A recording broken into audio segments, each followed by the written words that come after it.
Okay, everyone. My name's Martin. I'm one of the developers that help FEDSA with these mentorship programs that happen every Monday.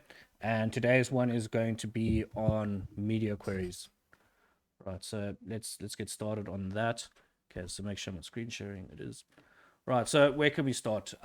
Any of you want to sort of just take a go and tell us what media queries are?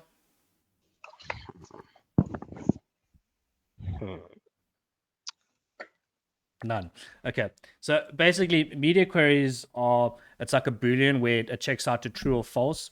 And you just do sort of like a bunch of checks. For example, you check if max width or something of the sort is over or under a certain size. And if it evaluates to true, then it's going to perform that code. Otherwise, if it evaluates to false, it's just not going to check that code. At the moment, it basically only uses, let me just get this a little bit bigger here, is it generally just uses this min width and max width. But there is discussions when I looked at the spec a couple of days ago for it to have just width, because min and max width, you can actually end up with an overlap. So they're actually possibly going to be doing just width like this in the future. Okay, so let me just make sure that I've got my notes here. Right. So how do we go about using media queries? So as you probably already know, when it comes to using media queries, most of the time we're using them is for responsive design. So let's see how we can actually go about using media queries. I'm just going to create a new file here, which is index.html.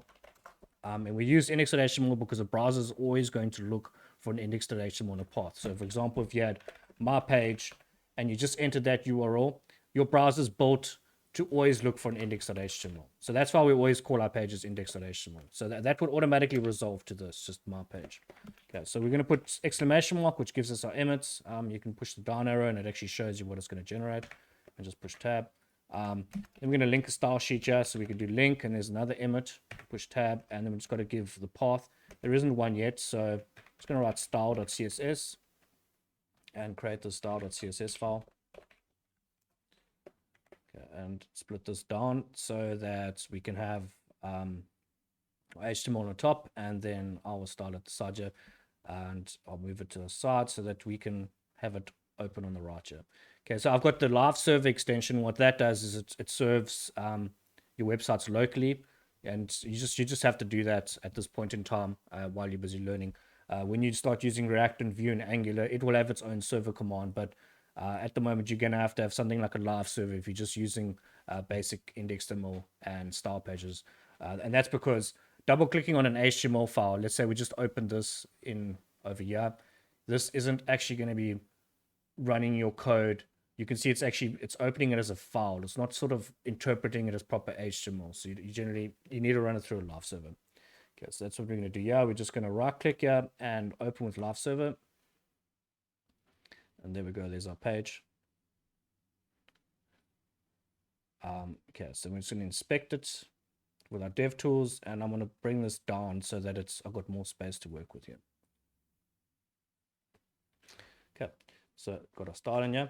So now the first thing I want to do is just want to make sure that my style sheet has actually loaded in. So I'll just go and just say HTML body, and I'm just going to say background, and let's just do red. Okay, so we can see that it has actually loaded in. And I'll go and put margin 0 and padding 0 just so that I'm not going to have sort of any built-in styles. Okay, so let's get working on this. So the first thing I'm going to do is just add a div with a class of container. And that's the sort of shorthand way of doing it is you put your element first, then a dot, which is your class. And you can add more classes like hello. And that's going to add an additional class, but we don't need that. So let's just, I lost it. There we go. Okay, and then so we're going to take a container here. So it's a background blue, and there's no content. So if generally your divs will normally collapse if there's no content inside it. So let's just do that. So now you can see there's the content. Take the content out, that page, that content is actually collapsing. Okay, so what we're going to do first here. So I think the first thing is we're just going to be looking at just basic media queries, so that how we can actually change things. So what I'll do is I'm going to set this container to have a height of 100% and a width of 100%. And I think we need a wrapper just so that we can use div for this.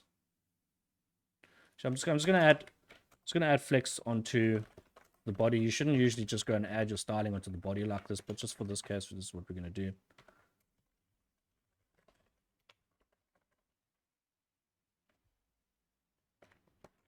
Okay, it's the height of 100 view height, and then a width of 100%.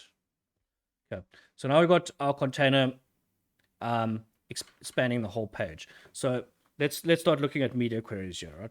So usually what happens is that right at the bottom of your page, you would generally see people go and say something like media queries, and people would like to separate their sort of the different elements in their page. So maybe you had a header here, so you would have had something like header, and then be your sort of your header code, and then footer, and it would be your footer code that comes in here, and then right at the end you're going to have your media queries, and this is where now you just deal with all your media queries.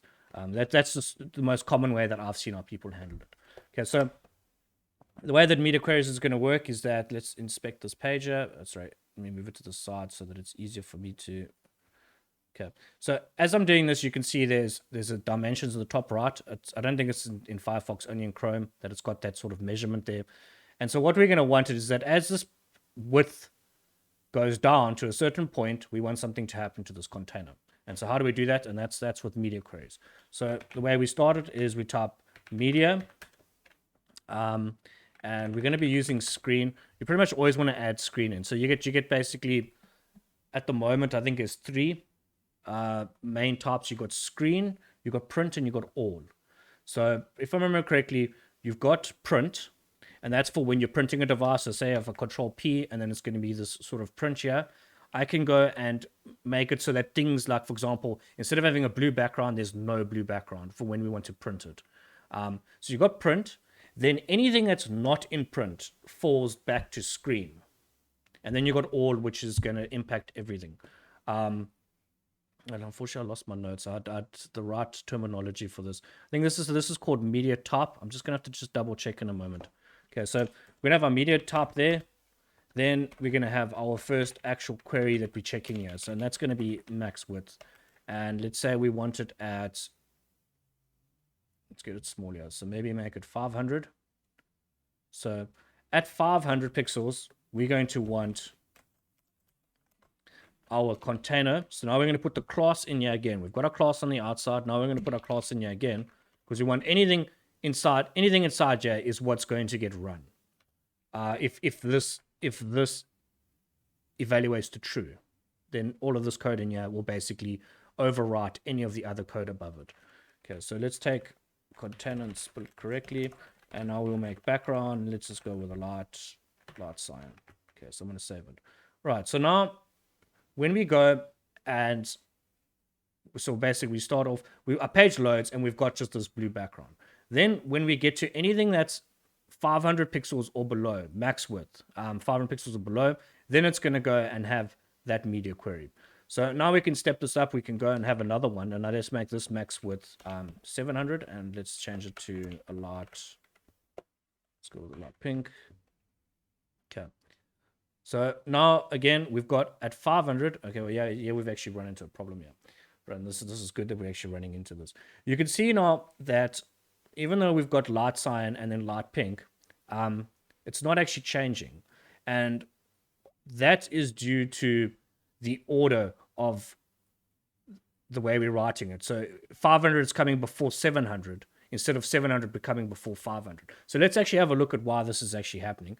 I'm going to go and inspect the dev tools, and I'll just zoom in here. Okay, so you can see that this 700 code is overwriting this 500 one, no matter what is happening here. So even if we are only at, sorry, so I'm trying to get this bigger, but it's can't catch it with the mouse. Okay, so when we get to the 700, there it is there, then we're actually going to get down to the next one. But as you can see, 700 is still actually above 500. So it's actually overwriting our 500 one. So this is a matter of importance. The order of your media queries is very important for how they're actually going to behave. So let's just switch this around, and we'll see that now it's actually going to function how we intended. Now we've actually got the 500 one above the 700 one. So now it's going to function correctly. It's going to first have our 500, at the light sign. 500 pixels is the light sign. Then we get to between 500 and 700. We've now got that light pink. And then lastly, anything above 700 is falling back to our original color like this. So this is something that's happening because we're using max width. If we switch these out to use minimum width, we got to reverse the order. So let's actually go and just comment this out, and we'll create the exact same thing, but now we're going to go and create it with minimum width. Okay, so there we go. Okay, so let's take minimum width. Let's save it. So now we're going to have the same issue that we've got one style that's basically overwritten everything. So over here, because we're using minimum width, you're going to want 500 to actually be at the bottom. So basically is that if you're using minimum width, you want to go from smallest to biggest. And if you're using maximum width, you want to go from biggest to smallest. Otherwise, what you've got is, like I just showed you a moment ago, is, let's just get the code back. As you can see that, when we get them both trigger, maybe it didn't save. Okay, so there you can see, once again, it's got that this minimum with 500 is overwriting the one for 700. We don't want that. So it's just a matter of order that's got to switch around. And I can promise you, you're going to be running into this issue in the future. It takes a while to sort of remember which sort of order you should be going in. But if I might not be 100% correct, but I think if you're using minimum width, you always use the smallest going biggest. And if you're using maximum width, then you're going from biggest going down. Okay, so let me just have a look at my notes here and see if that's... Yes. I just wanted to ask quickly. So you said that going forward, they're going to use width only, like not min width or max width. So then, what would be the default then? Would you go from biggest to the smallest still? Would that still be if you're just going with width? Not. I think in that case, if we're using width, then it'll be whether you're doing greater than or less than. Okay. So, because what minimum width is doing is the equivalent of saying less than equal to 500. Yeah. Wait, sorry, no, I think it's actually saying greater than equal to 500. So yeah, so it's saying minimum width is 500. So what it's actually saying, this would be the equivalent of saying width. So hold on, minimum width 500 is the equivalent of width greater than equal to 500. Because it has to be a minimum of 500. So what it's going to be, I'll tell you what's happening is that, from my understanding, is that when you do, for example, let's say we had a maximum width of 500. So we want this styling to be, wait, let's put it over here. We want this maximum width to be 500. So anything up to 500, right? Then for this one, it must be 500 onwards. So we're targeting anything before 500, and this is targeting everything over 500. But here is a problem, is that these styles would now be applied to the same point if you were to hit 500 on the dot. So let's just see if I can, I mean, it's not going to really work that way. So let's see if we can just do opacity 0.2. Just bear with me up. So if, don't know if I'm going to get it to trigger like exactly on that point, but let's try. Okay, there. We've now triggered both of these styles, and that is not going to be desirable for you. In the future, like if you're trying to do responsive design, one is going to do responsive containers and one is going to go back to desktop. So you can't have both of these toggling at the same time. So then the next thing is that, okay, fine. The way we're going to do it so that they don't share the same value is we make this one 501, right? But now what happens between 500 and 501? There's now this basically 500.001 and then 500.002. You know, all of those values are now between 0 and 1. So let's just go and get this to, I'm sure we can get like in between there. No, I don't think it's going to, maybe if I alt, no. So unfortunately I can't, the browser's only going to let me move sort of one. Wait, we can probably do it like this, can't we? Okay, so let me just change which is the one. Yeah, make it responsive, and 5 500.0. So okay, yeah, so yeah, it's not actually going to let me. I was hoping I could do like a fractional amount there. But so you do actually have a case where between 500 and 501, you're going to have that there's your it's not actually, your media queries are not covering your case. So then what some people are doing is they're going and they're saying 500.01. But there is still that chance that you might actually have 5.0001, and then your code is actually not actually getting triggered. And it's like a real problem. It's something that actually exists. So what they're proposing is that we would just have width, and you would say greater than equal to 500, or let's say this one is less than 500, and this one would be width is greater than equal to 500. So now what this does, if you know a little bit of JavaScript, like I'm sure your husband would be able to explain that, this is going to cover your every single value between 0 and over 500. So if it was 500.00000.1, it's going to get covered by this use case. Yeah. Okay. So that's why they're going to be bringing that in. I don't know when it is. Like Skulk is the person that sort of knows those things far better than what I do. But so that's why they're trying to fix. This is what they're doing to try and fix that problem. Okay. Any other questions at this stage? All good. Okay. Right. Okay. Nothing from this side. Sorry. Same here. Nothing from this side. Right. So we got these evaluating, and they're working just how we wanted to. But now let's actually look at doing some more interesting stuff, and let's look at selecting or using JavaScript to see what's happening with our media queries. So that'll be the next thing. And this is quite an important one to know. I would say, just as a developer, you should know how to understand the basics of how you can address media queries in JavaScript.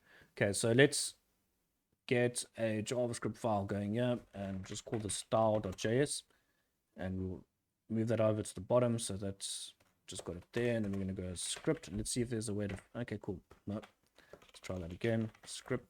Let's try that one. Cool.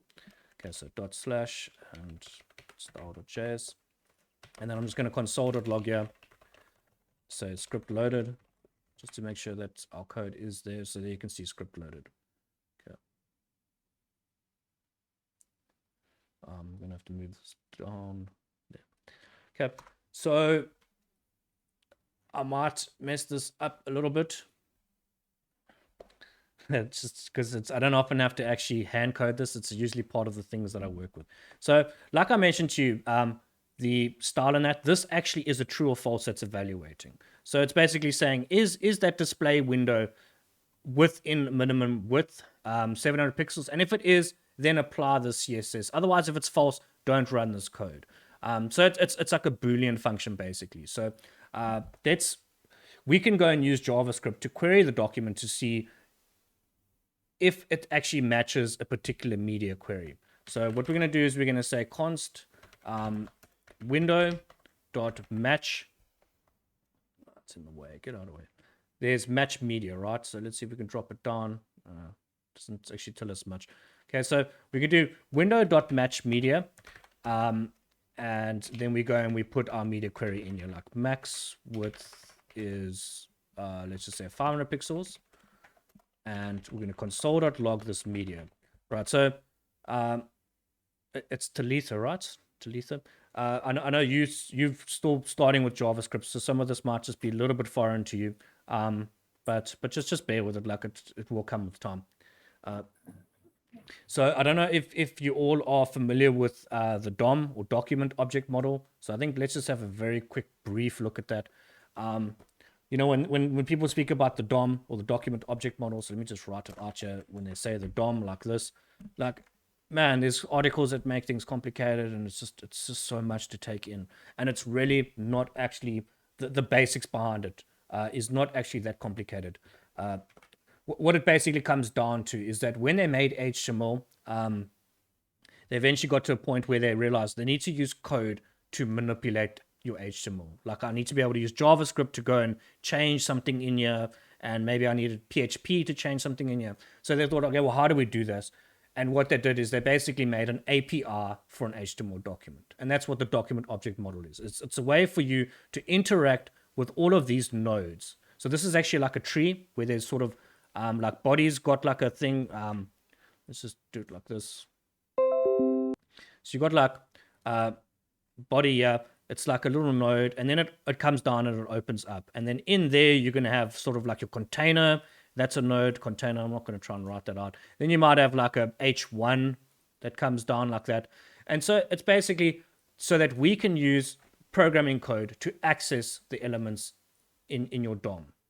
And that's all it is. That's basically, I'm not saying that's all you need to know, but that's sort of the like I wish I knew that from the beginning when I first started, because I was like, it's just there's so much to learn about the DOM. And it's really just that this is an API that we can go and access all of this. Now that's what we're doing here, is we're saying window.matchMedia.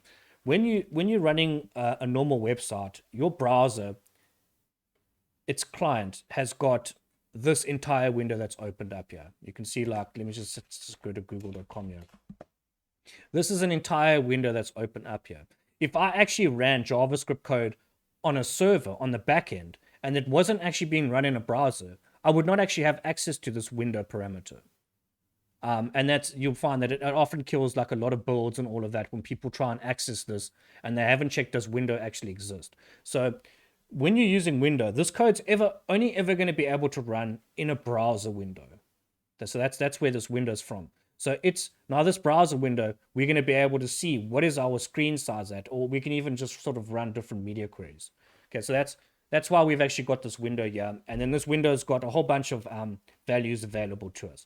So that's what we're going to do here. We're going to be using match media, which is one of the functions, and it's going to go and try and run that media query, which is, it's this media query here. And I don't have a comment, a closed bracket there.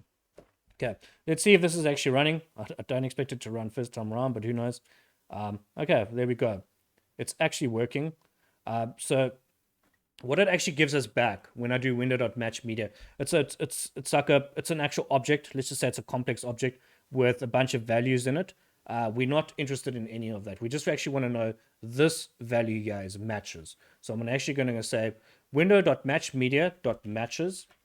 And that's going to get me this entire object. So now when I actually load the page, is it now matching this 500 max width? So if I move this here, I have to reload the page. And now it's actually saying true because we are at 400 and so let's just make it at 499. So now we know we're definitely below it and reload the page. It's true. Then let's go over it and reload the page. And now it's false. Because remember, it's max width. It needs to be anything that's up to 500 pixels. Right. So that works great. It's actually working, but the problem is that I have to keep reloading the page for that to work. So what we can also do is just add an event listener here. So media.add listener, and then I think we just say, I've actually got this here, listener dot, actually just like that, change, and then we're going to just quickly create a function here. So get,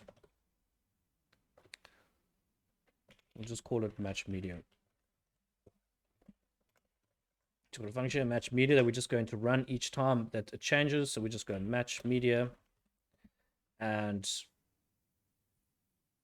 we'll just say media is equal to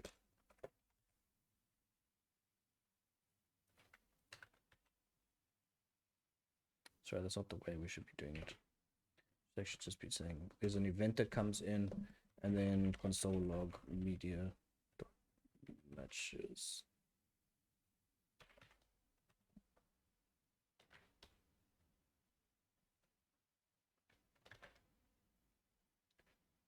Sorry, bear with me. I'm actually just gonna stick that in there.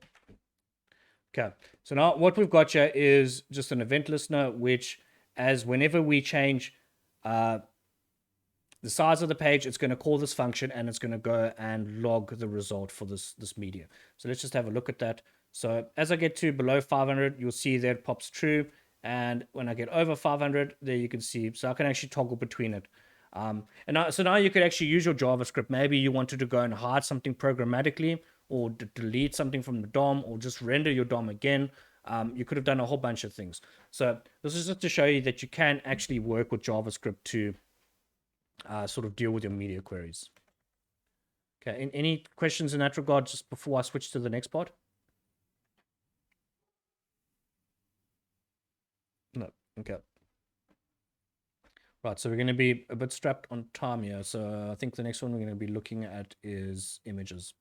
Right, so there's a way, I don't know if any of you have heard of this before, but there's a way to have responsive images in a page. And that's basically where, depending on your viewport or the size of viewport, it will load the image that matches that media query. So let's go look at doing this. I'll try and do it from scratch, but I might have to just go back to my code. So let's just close all of this. Control K, W, and that just closes everything. And let's get that open. Got a container here. Right. So the way that it works is you first start your picture, and then you would have a baseline image here. So image source is equal to images, and then I'm going to have my image here, and then close it. And always have an alt tag. Okay, so we've got an image there. I've got that opacity that's sort of from earlier, so let me just get rid of that. Okay, we don't want any of these media queries. All of this has to go.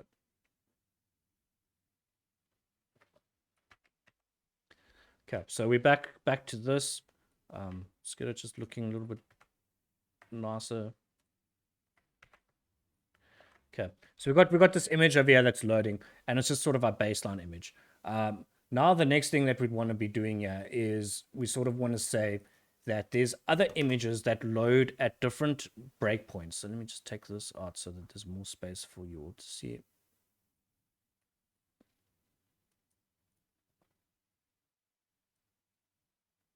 Okay, so what we do now is we say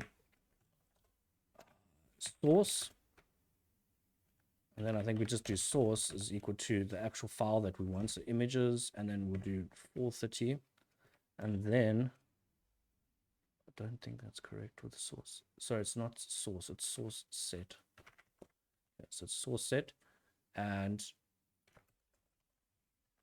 we'll also go and, so now we're going to have this other image that's going to come in, but we need to go and actually say to it how we're actually going to load that image in. And what we do is we add that media query, except this is now the HTML version of it. Like I showed you how to do it in the CSS where you do that at media. This is now how you attach a media query inside HTML. Okay, so media is equal to, and then I think we just got to throw in our media query like this. So it's going to be like minimum width, and we want it to be 430 pixels. Okay. Right, so now let's just hope that this is actually working. Okay, great. So this is actually working. I'm going to take this background off. It's messing with us. Okay, so now if you have a look here, I've got two separate images. There's one image, which is 360 by 200 pixels. I've just called it the actual dimensions that I want to use, so it just makes more sense. Then if I get to 430 pixels, it's going to load in this other image. Okay, so let's drag it out. There you can see it's now switched to that image. So I'll switch between the two there. You should hopefully be seeing that these images are switching in and out. So why this is important is that let's have a look at the network tab. So this is in your browser tools, and then you look at your network tab. There's amazing information in here. I'm going to have to zoom out a little bit just so that it catches everything. This is great so that you can actually see what is actually loading in your page. So let's load this page from just as it is here. Okay, so I'm going to have to make it bigger. Sorry. Okay, so now we can actually see the whole thing. So now when I actually load the page, take a note, yeah, that it's only loading one image over here. This box 430-200. It's not loading that other image, and it's not loading any bigger images if I was to go and throw them in here. So this means that you only need to load one image for this actual breakpoint.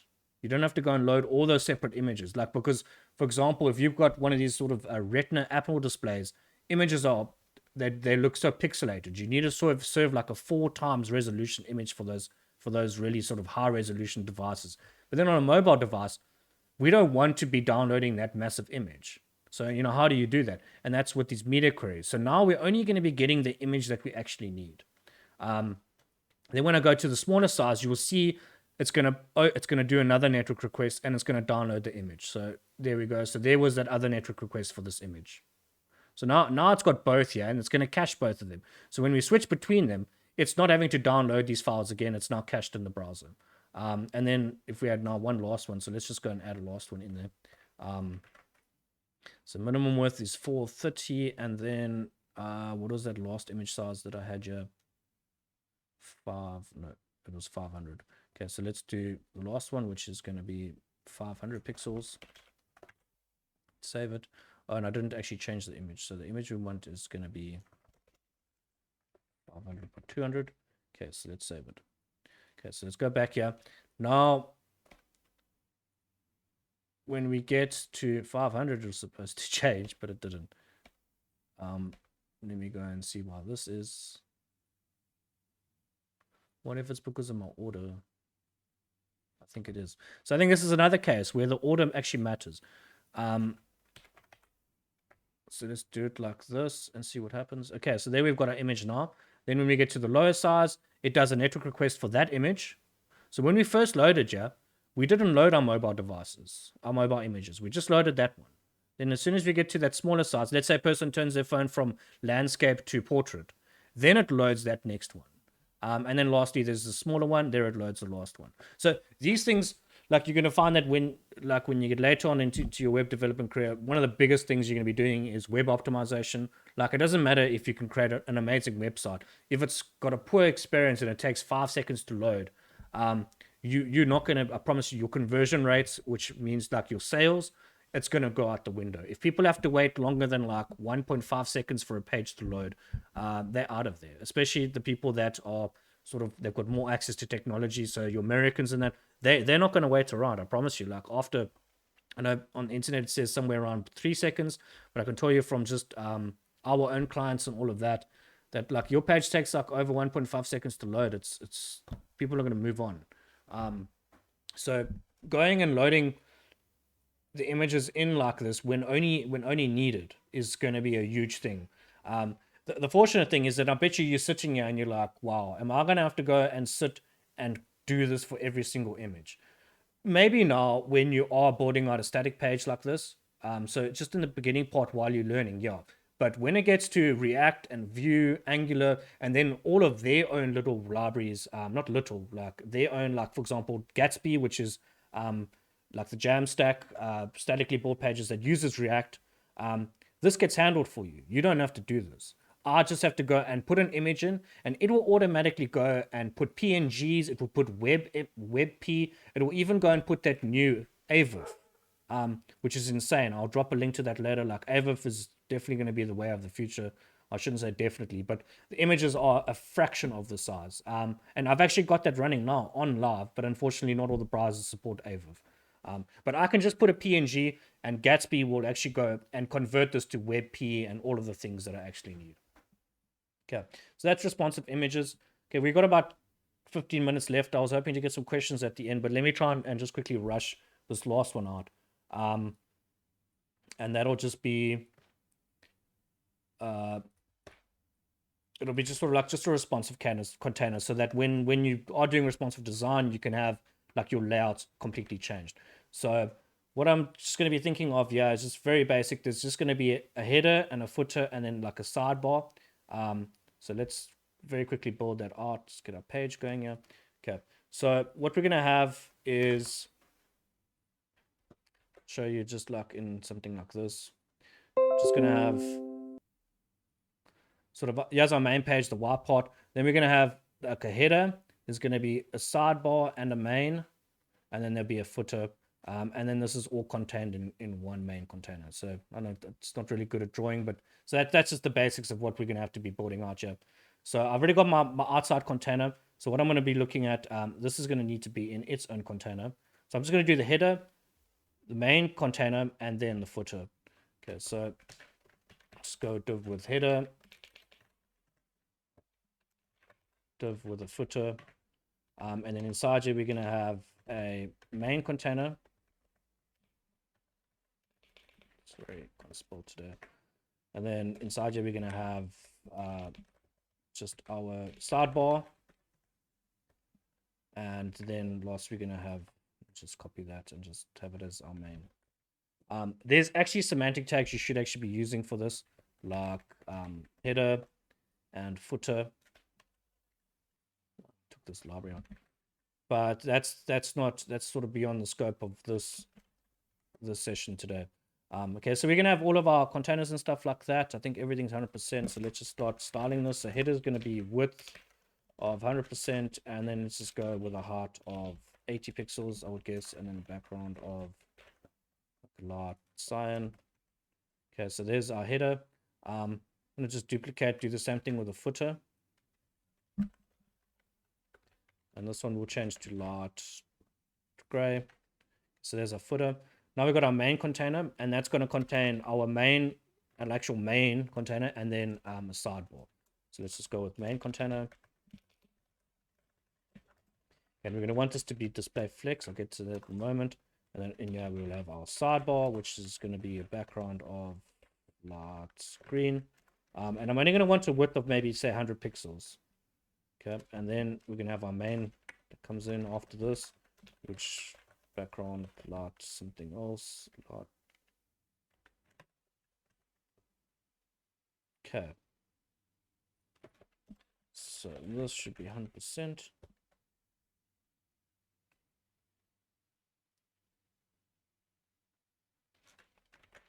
Sorry, should actually be let's grow 1. Okay.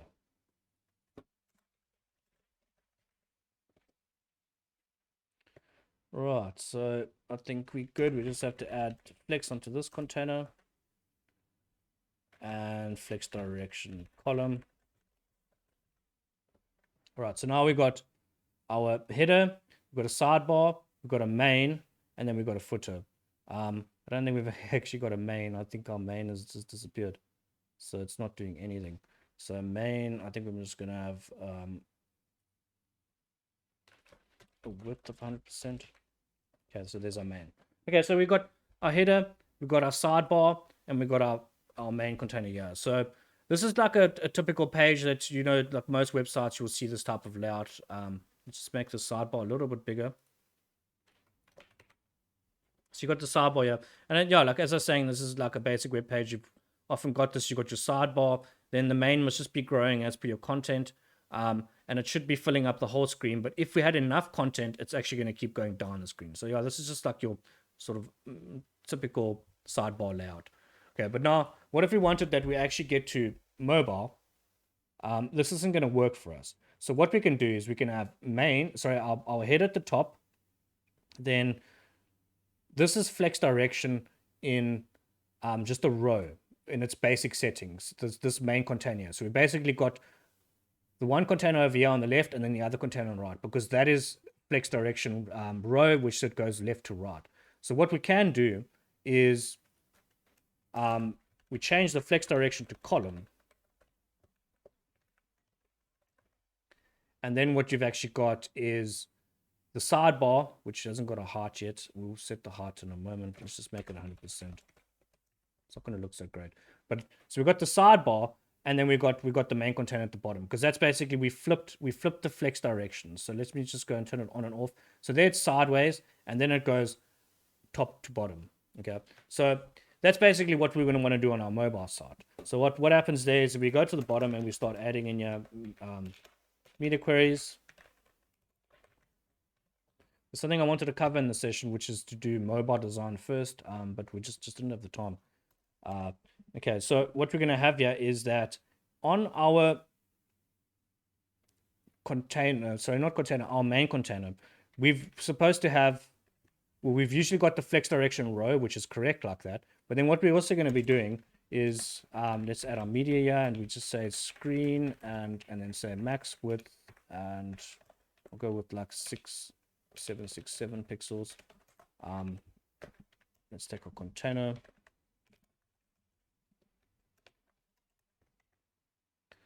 Okay, so now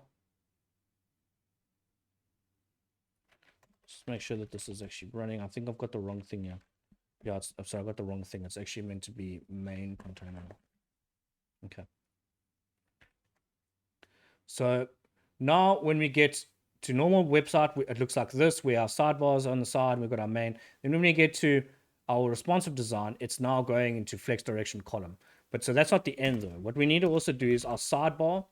We need to make the width for that to be 100%. Did I address that incorrectly?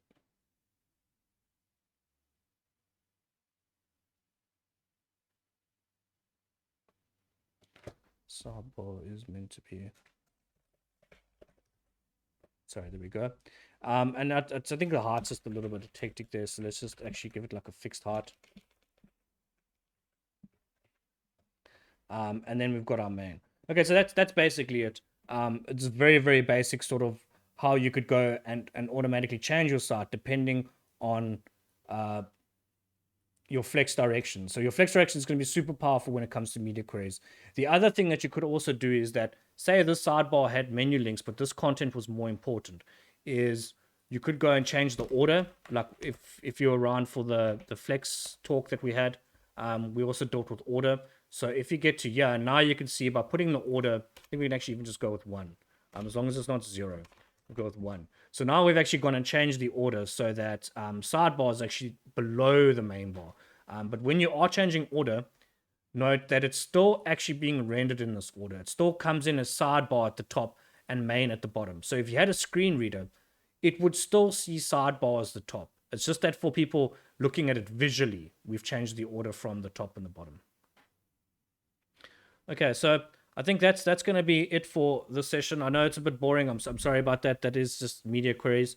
There is one last thing I sort of actually want to just very, very quickly touch on, and that is sort of the paradigm of developing mobile first.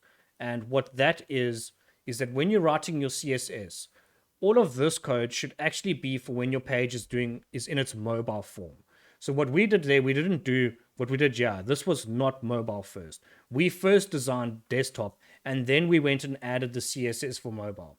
Generally, when you're actually building a page, what you want it to do is that you actually want this mobile code. This should be your main base code. Then when you're doing your media queries, you would actually be adjusting it for the desktop. So I'm not going to be able to very quickly go and change this around, but hopefully the point does come across. So your CSS and your media queries will be from, this is where you would start. Then your first media query would be here, and you would make these adjustments to make your page look like this. And then you would do the next one. And if you follow that, and I can promise you, like, because I've followed that myself in the past quite a few times, your page will look amazing. Like all of the designs that I've done that have always looked really, really good, they've always been mobile first. Whereas the desktop pages, I often have to like fight with it. I'm not sure why it is like that, but if you do start mobile first, you will go to sleep at night knowing that your page just looks great on every device. Okay. Is everybody still with me? You guys still there? Yeah. Thanks. Okay. So any questions? We've got 5 more minutes left. Is there any questions? Anything you want me to cover? It doesn't have to be related to media queries. Yes. Oh, I have one. I want to ask, what if sort of like your media query is for like a desktop, but you're then deving on a laptop? Is the way of testing the changes since your screen does not meet the resolutions of the desktop? Oh, that's a bit of a tough one. What I can suggest is that if you hold control and you zoom out and zoom in, you eventually actually will get to the correct resolution to trigger that media query. Give that a go. Like I do know that does work. I can't pull up my work websites now. I can maybe send you a link after this. But then I know that if I zoom out, it does go and eventually trigger the larger screen resolution that we have. So just give that a go with holding control and zooming in and out, or you'll see it over here where you can zoom in the page. Cool. Okay. Thanks. And anything else, Franz, Talitha?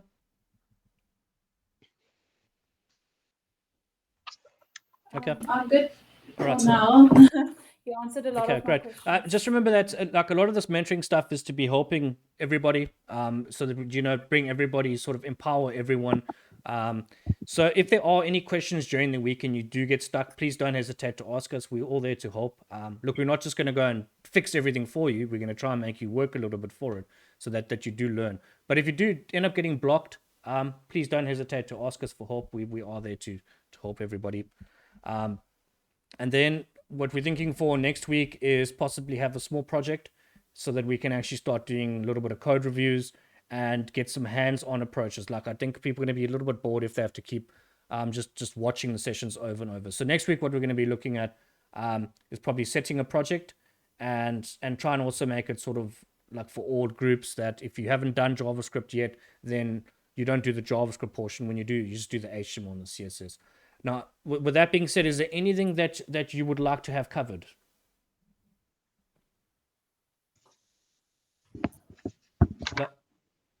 I can't think of anything right now, but I'll think about it and then just maybe let you know.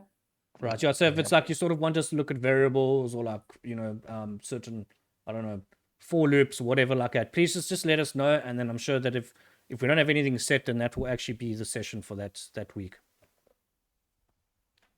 Yeah. So I think thinking about it now, I mean, animations and transitions are very interesting. Okay. I think you can go really deep into it if you want to design something. Understand the basics, but I mean, it will be interesting to see. Okay, that's really cool. Okay, that's a good one. Okay, so then I think next week what we're going to do is we try and have a project, and then the week after that, then we'll be looking at animation. Okay. Cool. Right, everyone. Thanks a lot for coming along. I hope that this cleared up a lot of the stuff for you. And I know it was a little bit boring, but it's that's media queries. And just going forward, try and experiment with doing mobile first. I know it does seem tedious in the beginning, but you will see the results will sort of pay off once you're actually done.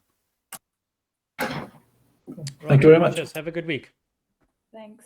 Okay, thank you. Cheers. You too. Bye.